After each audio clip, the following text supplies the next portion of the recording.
Hello, everybody, and welcome to Voices of the Community. I'm your host, Devin James, and today we've got singer-songwriter Lew Jones. And welcome to the show, Lew. Well, thank you very much for having me.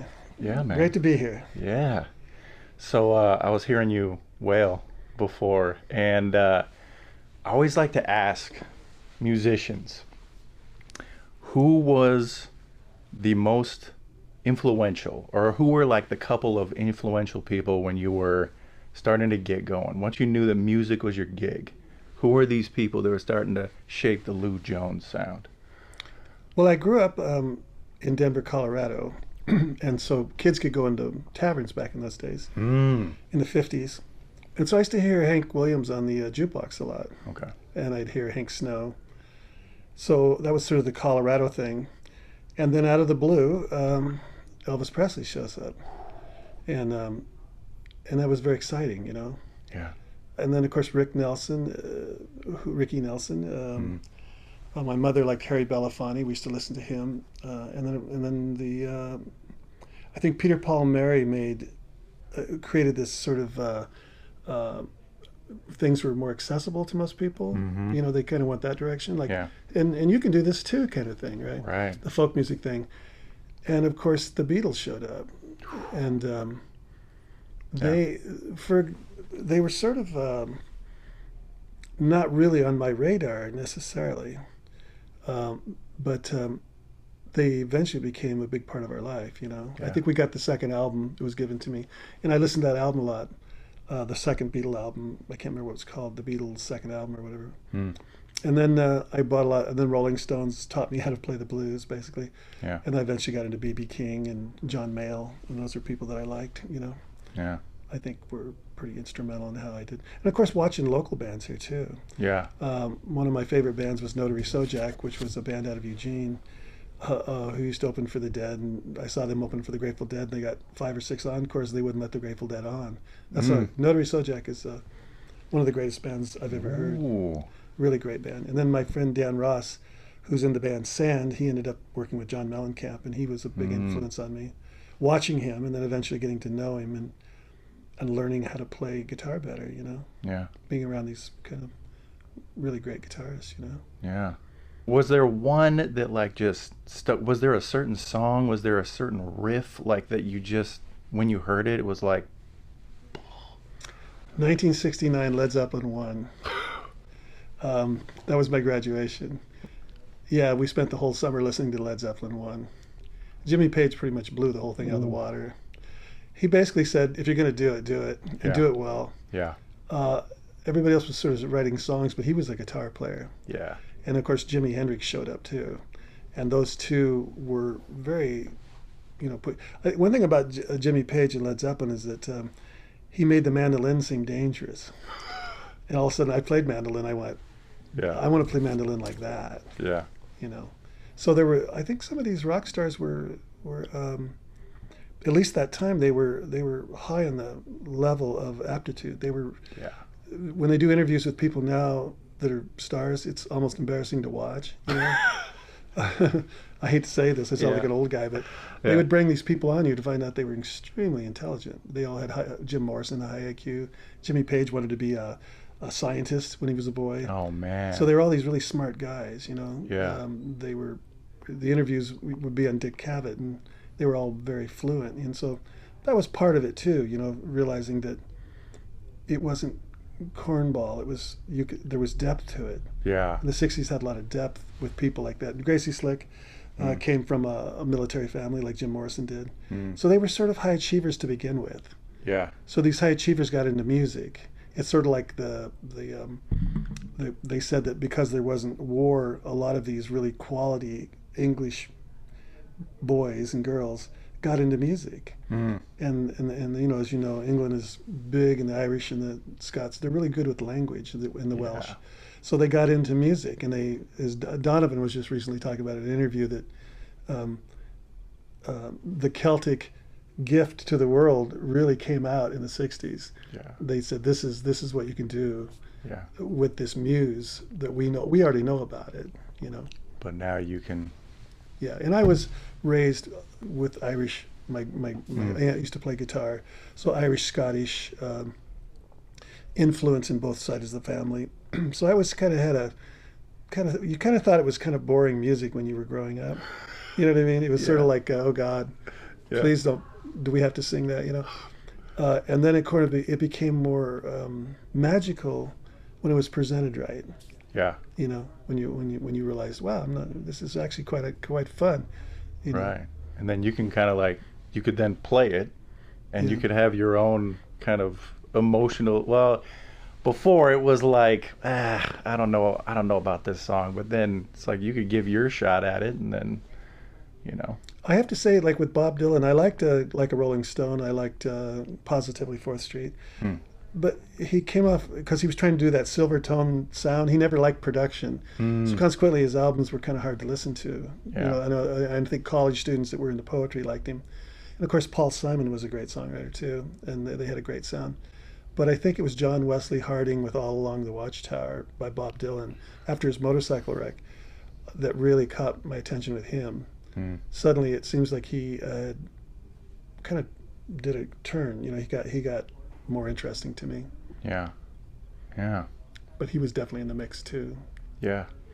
Yeah. I remember when I thought, because I thought that All Along the Watchtower, like, that was Jimi Hendrix, but then I realized that Bob Dylan did that one, and I was like, I mean, I don't know, I like the Hendrix one.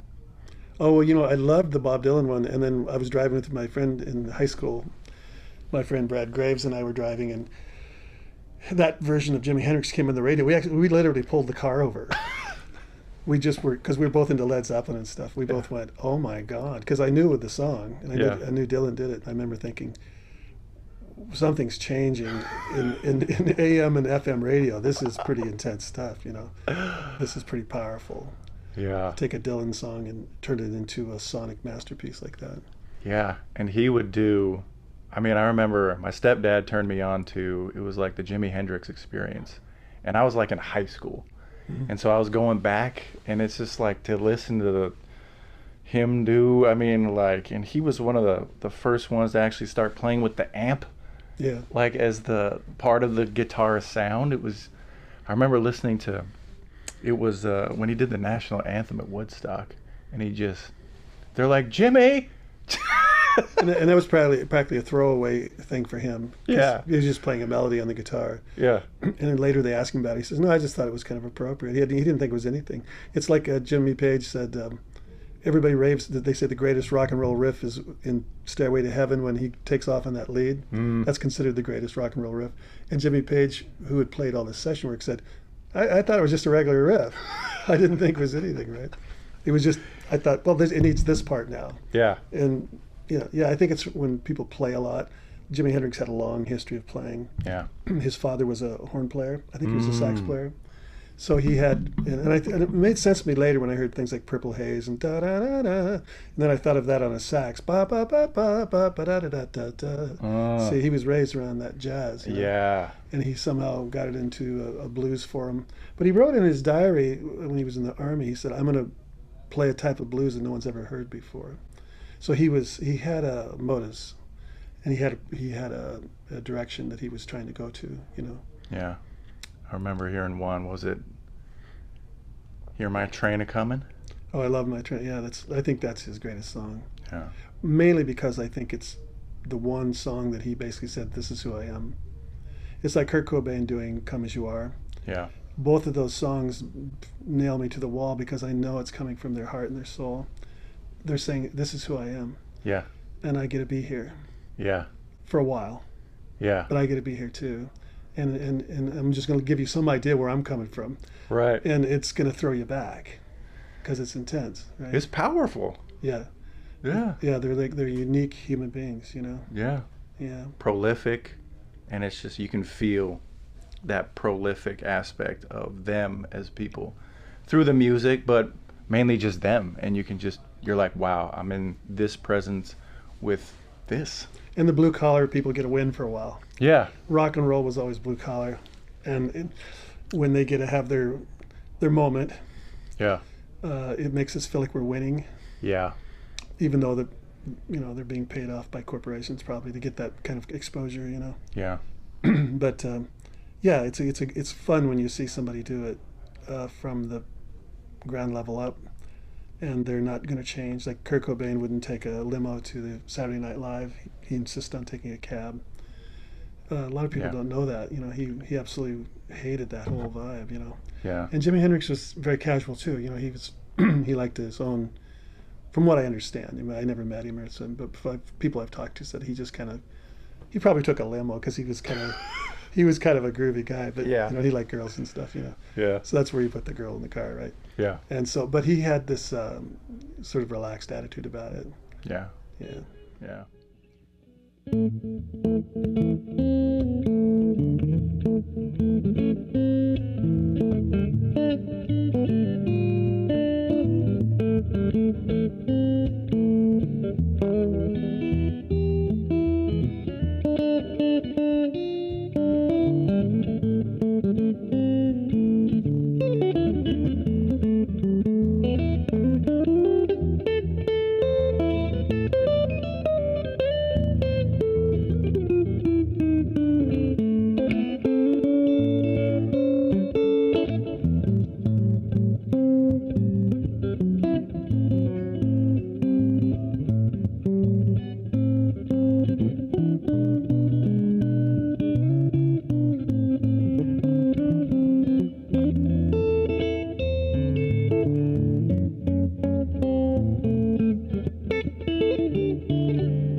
Well, when it comes to music, all roads usually lead to LA.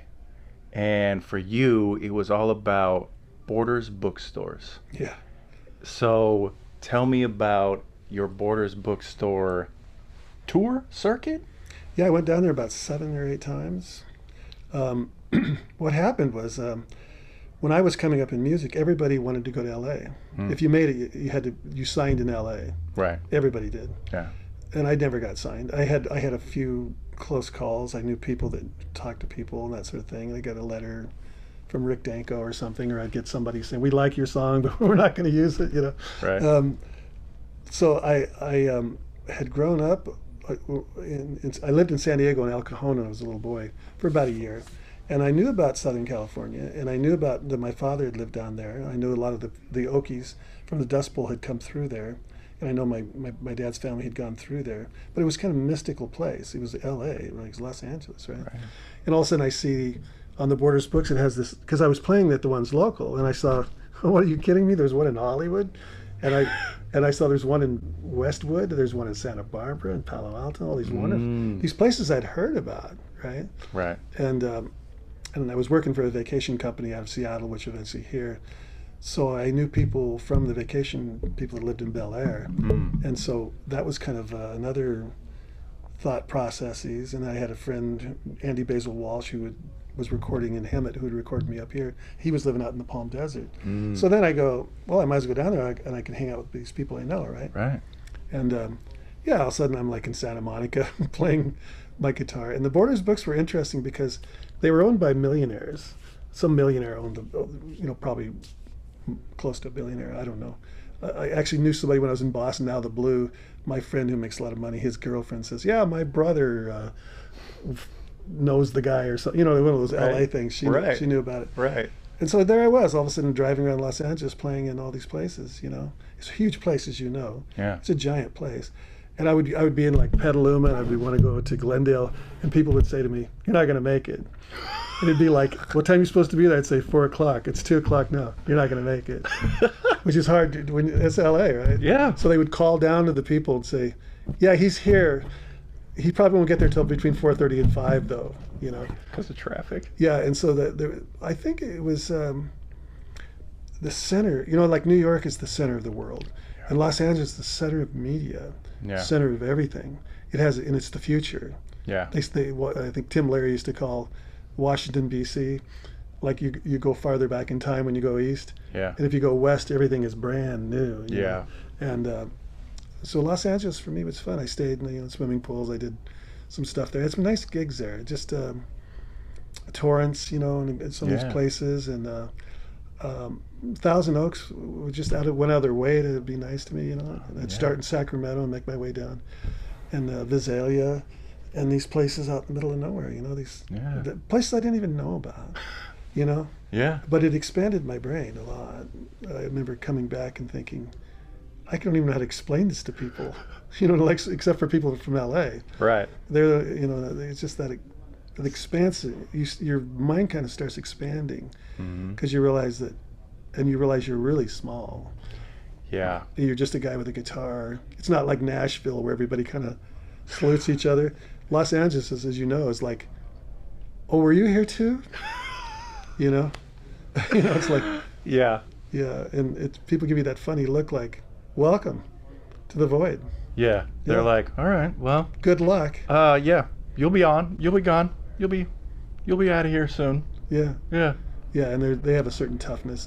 Yeah, I enjoyed playing in all those. So I got to do those iconic Yes. names of places, usually Spanish names, all around Los Angeles. You know, I ended up in San Diego. I ended up in Phoenix. I ended up in the Mission Viejo was really nice because Donovan lived over there, I guess. Yeah. Some guy thought I was Donovan when he came in. I heard you sing, and Donovan lives around the corner. I thought it was him, you know, which was a real compliment, you know, probably because I was playing acoustic guitar.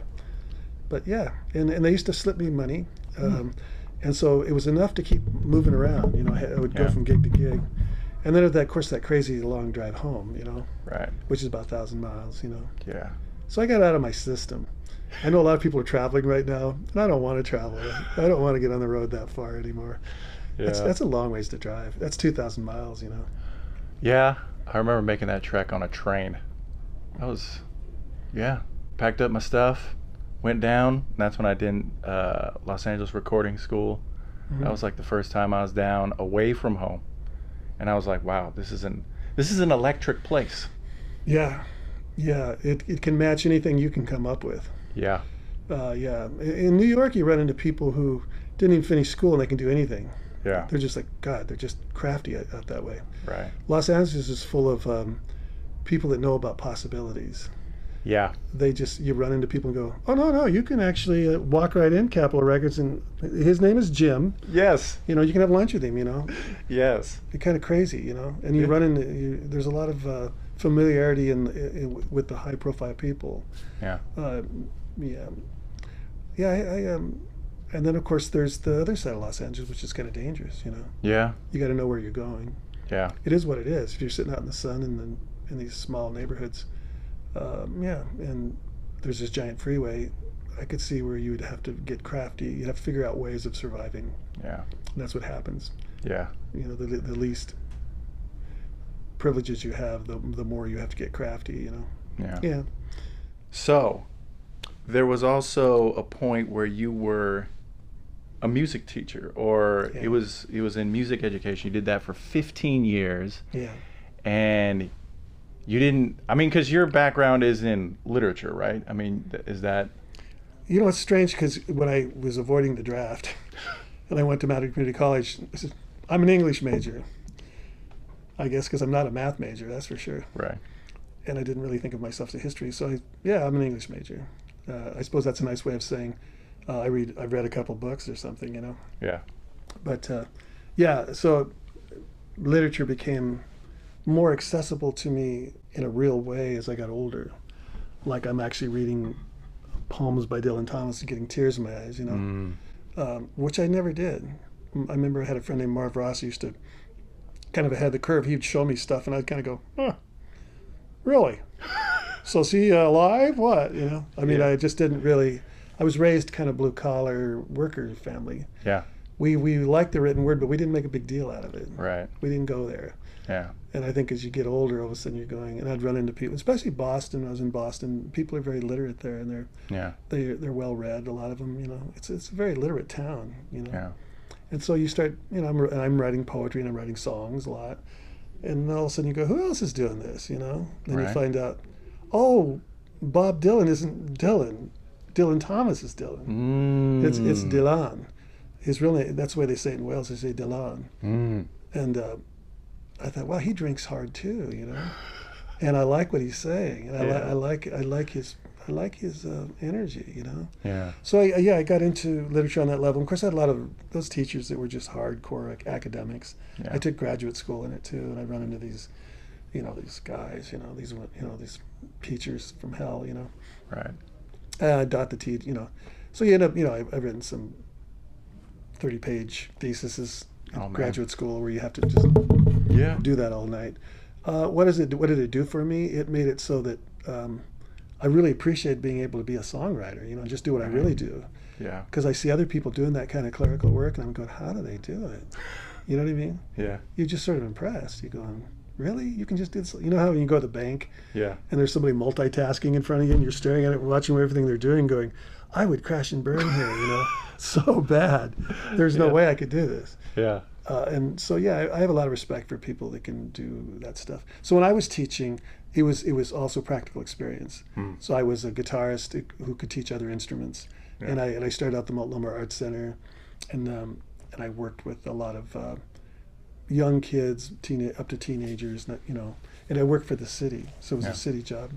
And then I ended up working for Mount Hood Community College and Portland Community College, Clark College, and also I was the guitar teacher at Waldorf High School over in Milwaukee.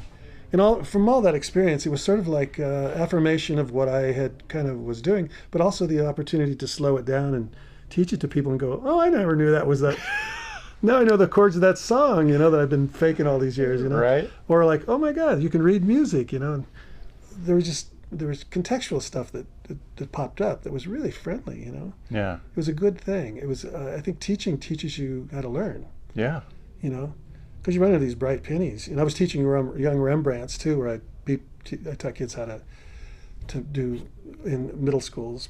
And I also did the Sun School where I worked with underprivileged kids. And I was a social worker actually in the Albina district back in 1977. I worked over here. So I've been sort of that social worker guy thing. And Yeah. Well, we're getting near the end of our time here, and I just wanted to thank you for coming on Voices of the Community. And where can they go hear Lew Jones? Well, I'm at the Goose Hollow the second Sunday of every month now. Okay. And that's Bud Clark's old bar over in Southwest Jefferson. And I'll be there tomorrow, actually. Okay. This Sunday the 9th. Okay. 6 p.m. to 8 p.m. And then I do go out. I do some farmers markets around town. I'm doing one in Stevenson. I'll be in Astoria next weekend. Oh, okay. And there's some other stuff floating around. I can't think right off the top of my head, but that's the main one right now is the Goose Hollow in Portland. Okay. And then I played Uncorked 503 in Sherwood. Okay. That's another place I play. And I was playing at Bethany Grill a lot, and they just sold it, but they're going to start music on Sundays this summer. So and that's out in Bethany, which is out by Hillsboro. Not Hillsboro, but Rock Creek area. Okay. So it's a really nice bar, cool summer scene. So I'll be there probably this summer on some Sunday, I'm sure. Okay. Yeah. And is there anywhere online where people can go and look for you? Well, cdbaby.com has got my whole catalog pretty much. Okay. Yeah, and then Reverb Nation. Okay. Those two are the ones that I pretty much stay loyal to, you know. Gotcha. Well, hey, man, I really appreciate you coming on, talking with us here at Voices of the Community, and being able to talk music with us. And yeah, it's been a joy, man. Thank you. It's been wonderful. Appreciate your time. No problem. Thank you. And thank you for joining us here on Voices of the Community. We've been talking with Lew Jones, who's a singer-songwriter, and you can see him around town here in Portland. And I'm Devin James. I've been your host here today. And we hope that you'll join us on the next Voices of the Community episode. They appear and they run every month, same time, same channel. So we'll see you next time.